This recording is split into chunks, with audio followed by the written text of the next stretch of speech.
Өзгөчө ушурлар негизи оюндун жүрүшүндө көп эле болот.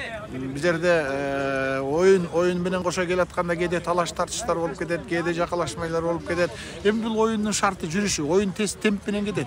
Аттын үстүндө турган жигиттер деле өрүп алганда булар деген кээде токтобой кетет.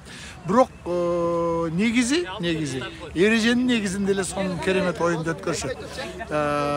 Бүгүн да мына канчалаган миңдеген кишилер келип толкуп өзгөчө оюн болду. Жаан жаап атканына карабай көрүүчүлөрүбүздүн турганы ар бир көрүүчүнүн өзүнүн жакшы көргөн командалары бар, оюнчулары бар. Ошолордун баарын сүрөп турганы, биякта ошол элдин сүрөөсү менен биздин балдарыбыздын ат жолунда ойноп тургандары эми сөз жок. Бул оюн дүйнөнү таң калтырган оюн.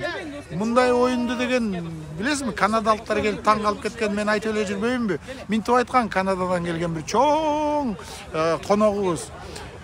Көрсө биздин хоккей көкбөрүнүн астында хоккей баланын эле оюн турбайбы деп кеткен.